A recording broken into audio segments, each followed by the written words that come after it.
Oi, gente. Boa tarde, bom dia, boa noite. Tudo bem com vocês? Espero que sim. Nós estamos falando sobre o capítulo B5 da nossa apostila 3. Começamos na semana passada, falamos sobre a primeira parte dessa economia açucareira e complementar no Brasil colônia. Nós falamos sobre a consolidação dessa sociedade, a construção dos engenhos, a estrutura social. Falamos um pouquinho sobre a escolha desse produto, a cana-de-açúcar. E nessa aula, na parte 2, nós falaremos sobre a escravidão e as formas de resistência. Então, cabe lembrar, pessoal, está aqui na nossa apostila, página 96, para quem quiser acompanhar, tá bom? Cabe lembrar que as relações de trabalho que permearam a nossa sociedade foram as relações de trabalho escravo até o século XIX. Então, essa relação de trabalho baseada no regime escravo, no trabalho escravo, nos acompanhou até o século XIX.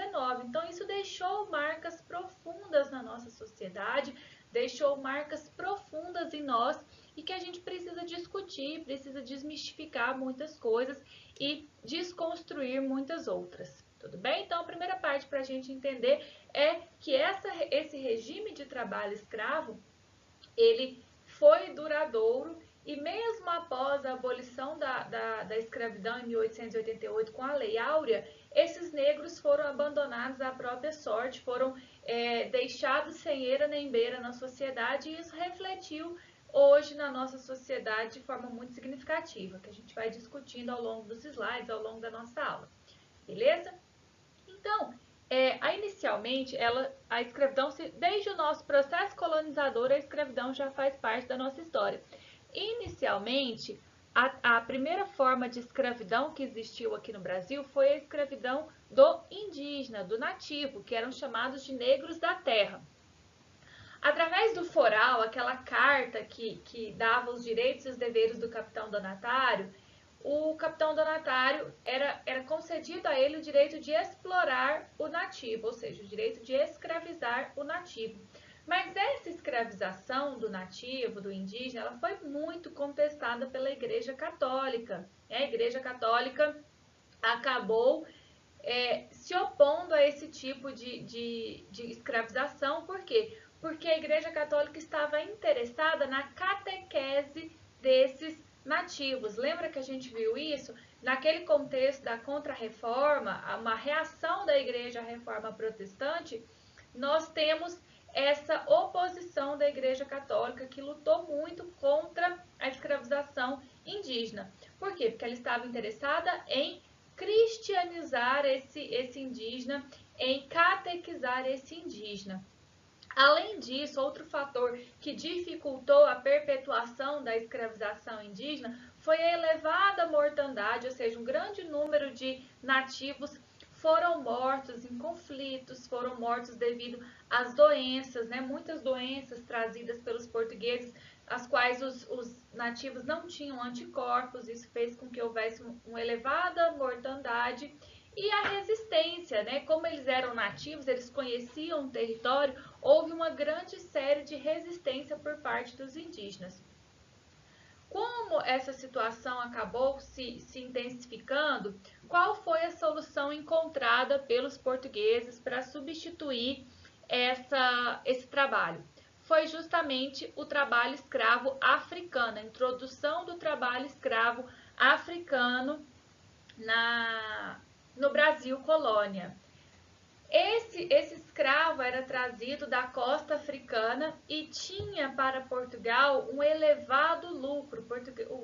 Portugal tinha um grande lucro com esse tráfico de escravos e, além disso, tinha o apoio da Igreja Católica. A Igreja Católica, a partir de várias bulas papais, a mais conhecida, a Dum Diversas, autorizava que os seus representantes, Portugal, Espanha, enfim, escravizassem os muçulmanos e os pagãos, que eram vistos como infiéis e por isso tinham de ser escravizados, né? Então a justificativa religiosa, a igreja não se opôs nesse momento a essa escravização africana, pelo contrário, apoiou e fez com que Portugal empreendesse o tráfico de escravos para o Brasil e introduzisse esse trabalho compulsório africano no nosso território. E a partir daí, Portugal passa a ter lucros exorbitantes com o tráfico de escravos, tanto que o Brasil foi o último país a abolir a escravidão em 1888, depois de muita pressão da Inglaterra, gente, depois de muito ser pressionado, o Brasil passa por esse processo de abolição que acabou deixando os negros em uma condição muito adversa, sem moradia, sem trabalho, sem condições de se manterem na sociedade dignamente, tá certo? Então, vamos tentar entender um pouquinho sobre esse tráfico de escravos, como que ele aconteceu, né? Como que esses negros vieram parar aqui no Brasil. Esse período da história, gente, ele é chamado por muitos historiadores como um verdadeiro holocausto negro. Pessoas, a gente fala que ao longo da história, cerca de 4 milhões de africanos foram trazidos para o Brasil. Ou seja, foram tirados da sua terra, foram tirados da sua cultura. É uma verdadeira aniquilação. A escravidão, ela aniquila o outro, ela aniquila aquilo que ele representa, ela aniquila a sua cultura. Então, estima-se que cerca de 4 milhões de negros foram arrancados do seu território e trazidos para o Brasil. E essa travessia, gente, ela envolvia um caminho muito perigoso. A vinda desses escravos para cá, feitas nos navios negreiros, que eram chamados de tumbeiros, era uma vinda muito traumática, com condições extremamente insalubres. A mortalidade de negros nesses tumbeiros era de quase 20% dos negros morriam nessa trajetória, dessa vinda para o Brasil. Vinham amontoados nos porões, sem condições de saneamento básico, sem condições de higiene, sem condições de alimentação. Isso gerava esse ambiente insalubre que cerca de 20% dos negros morriam nessa travessia. Muitos pulavam no mar porque já não aguentavam mais aquela situação. Então, essa condição insalubre fazia com que eles chegassem aqui no Brasil e quando chegavam, eram comercializados como escravos. A gente está falando de um período em que uma pessoa, um ser humano, era comercializado como essa lapiseira aqui. Ele era vendido, trocado, ele era exposto em um mercado negro que o colocava como uma mercadoria à venda. E nós não estamos falando de algo que aconteceu lá na antiguidade, antes de Cristo. Não, nós estamos falando de um processo recente e que perpetuou no Brasil até o século XIX. Então imagina quantas marcas tem isso na nossa sociedade, quantas marcas isso deixou na nossa história. As condições às quais esses negros eram submetidas, a violência física, a violência sexual, a violência psicológica a qual foram submetidos, marcou significativamente a história do Brasil. Tem uma música do Rapa que ela fala o seguinte: todo camburão tem um pouco de navio negreiro, que ele fala um pouco sobre como o negro é visto na sociedade hoje, né? O quanto o camburão, aquele carro, né, que a polícia pega os bandidos, é ainda um pouco do navio negreiro, é um pouco ainda dessa condição insalubre que o negro vivia. E tem uma outra música como chama, gente? Dos Racionais, chama Nego Drama, que fala: me ver pobre, preso ou morto é cultural. Então, as pessoas já normalizaram esse racismo em relação ao negro. A gente vai falar um pouquinho sobre isso ao longo das aulas, sobre esse conceito de racismo estrutural que está entranhado na nossa sociedade, que não é algo conjuntural, não é algo patológico, é algo que já está na nossa estrutura e a gente precisa discutir sobre isso como forma de quebrar esse ciclo. Pessoal, aqui eu coloquei um trecho de uma obra do Darcy Ribeiro que ele fala sobre esse tráfico de escravos, esse tráfico negreiro. Vou ler um trechinho com vocês, vocês acompanhem no slide que vocês vão receber. Apresado aos 15 anos em sua terra, como se fosse uma caça apanhada numa armadilha, ele era arrastado pelo pombeiro, mercador africano de escravos, para a praia, onde seria resgatado em troca de tabaco, aguardente ou bugigangas. Dali, partiam em comboios, pescoço atado a pescoço com outros negros, numa corda puxada até o porto e o tumbeiro. Metidos no navio, era deitado no meio de 100 outros para ocupar por meios e meio o exíguo espaço do seu tamanho, mal comendo, mal cagando ali mesmo, no meio da fedentia mais hedionda. Escapando vivo a travessia, caía no outro mercado, do lado de cá, onde era examinado como um cavalo magro, avaliado pelos dentes, pela grossura dos tornozelos e dos punhos, era arrematado. Outro comboio, agora de correntes, o levava a terra adentro, ao senhor das minas ou dos açúcares, para viver o destino que lhe havia prescrito a civilização. Trabalhar 18 horas por dia, todos os dias. Aí ele fala um pouquinho sobre essa condição, então, da vida do negro, que ele era arrancado da sua terra, geralmente aos 15 anos de idade, fazia essa travessia insalubre, acorrentado, em condições sem nenhum tipo de saneamento básico ou condições de sobrevivência, e quando sobreviviam, passavam agora por um outro mercado onde seriam examinados como animais, depois transportados para um regime de trabalho escravo, de sol a sol, sem condições de moradia, sem condições de saneamento, sem condições de dignidade. E essa era a realidade do negro africano que chegava aqui no Brasil. Outro trecho também do Darcy Ribeiro, que eu achei interessante trazer para vocês, fala um pouquinho sobre essa realidade do negro quando aqui estava. Sem amor de ninguém, sem família, sem sexo que não fosse a masturbação, sem nenhuma identificação possível com ninguém. Seu capataz podia ser um negro, seus companheiros de infortúnio, inimigos, maltrapilho e sujo, feio e fedido, perebento e enfermo, sem qualquer gozo ou orgulho do corpo, vivia sua rotina.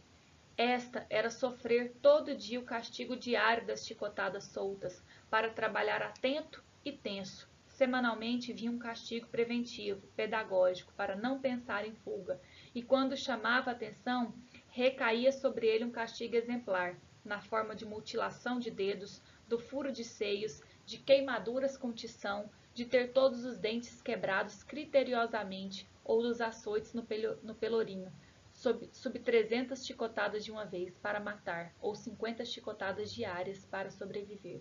Se fugia, era apanhado, era marcado com ferro em brasa, tendo um tendão cortado. Então, gente, aqui a gente vê o quanto esse negro ele era submetido a todo tipo de violência nessa sociedade de engenho. Ele era submetido a uma violência física, ele era submetido a uma violência psicológica, ele era submetido a uma violência sexual.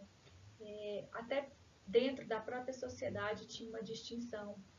O escravo de eito, que trabalhava nas lavouras, um trabalho de sol a sol, sem descanso, os escravos domésticos, que exerciam funções de criado, deixando muito clara essa distinção, quem era a sinhá e quem era a escrava, quem era o senhor de engenho, quem era o escravo.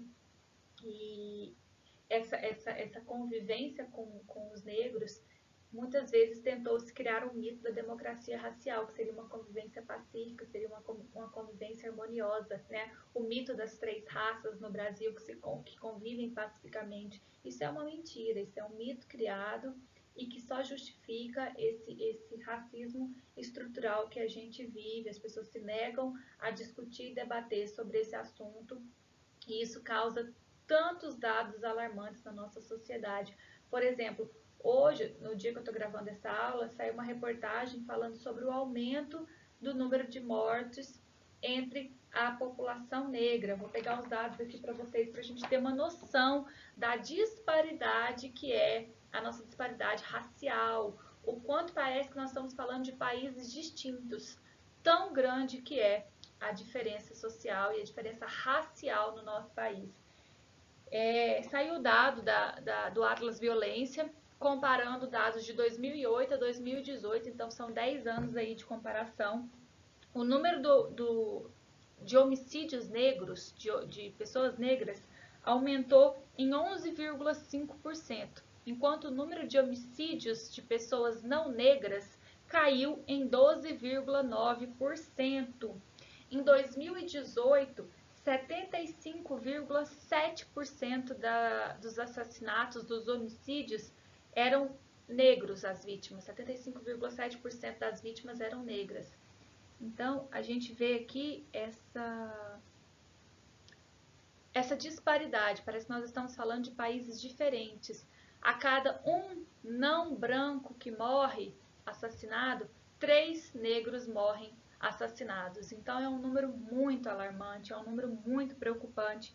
E quando a gente fala sobre a violência feminina, esse número ainda é mais alarmante. Em 2018, 4.519 mulheres foram mortas no Brasil, ou seja, uma mulher assassinada a cada 2 horas no Brasil. E quando a gente pega esses dados e joga para a questão racial, houve um aumento de 12,4% no número de homicídios de mulheres negras, enquanto o número de homicídios de mulheres não negras diminuiu em 11,7%. Então a gente só vê o quanto nós ainda temos pela frente para discutir essa questão racial. E a gente entra aí em duas questões, essa questão da discriminação do negro no ambiente de trabalho, no ambiente acadêmico e com salários menores, com oportunidade de acesso menor e aquela ideia de um negro perigoso, então que justifica essa abordagem policial mais truculenta, que já fica enraizado na sociedade essa ideia de um negro violento. Tem um dito popular que fala que negro correndo, o negro correndo é fugindo da polícia e o negro parado é ladrão. Então, olha que coisa mais bizarra que fica no imaginário da população e que a gente vai reforçando dia após dia. Recentemente teve aquele movimento do Black Lives Matter nos Estados Unidos, né, com a morte do George Floyd, e também essa semana um outro caso de racismo.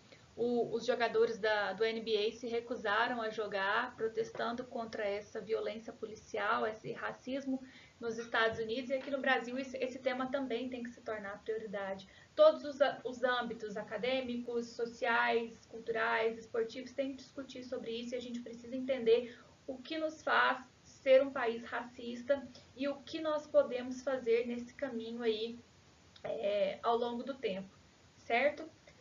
E a gente vai falando sobre isso nas aulas ao vivo. Vou mandar um vídeo para vocês do Silvio Almeida, ele é referência nesse assunto, ele é um jurista, um estudioso. Ele tem um livro chamado Racismo Estrutural, em que ele discute sobre esse conceito de que o racismo ele está entranhado na nossa sociedade. Ele não é uma patologia, ele não é conjuntural, ele é estrutural. Ele está presente em 3 principais âmbitos que gerem a nossa vida: a economia, a política e a subjetividade. Beleza? A gente vai discutindo sobre isso. E nesse período, gente, que nós estamos falando do colonial, da vinda de escravos, o tráfico de escravos, houve também uma resistência à escravidão. As pessoas submetidas a esse regime não ficavam passivas diante de tanta violência. Houve muita tentativa de se libertar desse sistema, de assassinar os seus senhores de engenho, enfim. Houve uma grande resistência por parte dos escravizados. Várias tentativas de assassinatos de feitores e senhores, várias revoltas, muita violência envolvida, a repressão por parte dos senhores de engenho. Muitos escravos se suicidavam, né? A gente tem essa questão da depressão, muitos escravos paravam de comer, paravam de trabalhar, até morrerem de exaustão, morrerem de fome. Muitos se suicidavam porque se recusavam a viver essa vida de exploração aqui. E uma das principais formas de resistência foi justamente as fugas para os quilombos, né? Os quilombos eram um núcleo de resistência negra. Então, é uma comunidade de negros fugitivos. Eles produziam gêneros agrícolas para o sustento dessa comunidade, tentavam conviver ali. Muitos desses quilombos foram duramente reprimidos, foram duramente destruídos pelos senhores de engenho, os feitores, mas Alguns ficaram muito famosos, como por exemplo o Quilombo dos Palmares, que hoje é no atual Alagoas, né, residia no atual estado Alagoas, e chegou a abrigar mais de 20 mil negros fugidos. Zumbi era o principal líder, ele ficou muito conhecido como esse líder de resistência, esse líder de tentativa de quebrar essas amarras de dominação, mas ele acabou sendo preso e foi morto no dia 20 de novembro. Seu corpo foi exposto em praça pública como forma de alertar os negros que viam essa ideia de fuga como uma saída, o que aconteceria com eles. Então, esse dia da morte do Zumbi foi escolhido no Brasil, 20 de novembro, como o dia da consciência negra, um dia de reflexão sobre essa herança escravista que nós vivemos aqui no nosso país. Beleza? Na próxima aula a gente vai discutir, eu vou passar uma tarefa para vocês, para a gente poder falar um pouquinho sobre as palavras, expressões que remetem à condição de escravo. Lá no nosso livro, na página 100, tem alguma delas, por exemplo, ter um pé na cozinha. A frase é muito usada para se referir a uma pessoa que não é exatamente branca nem negra. No século XVIII, a casa de famílias brancas tinham escravas trabalhando como cozinheiras e assistentes. Como elas eram muitas vezes assediadas por seus senhores, era comum que tivessem filhos de pele mais clara. Por isso, o pezinho na cozinha. A gente tem que tomar muito cuidado com o que a gente fala. A gente escuta a pessoa falando, você tem o pé na cozinha, né? Você tem o pé na senzala.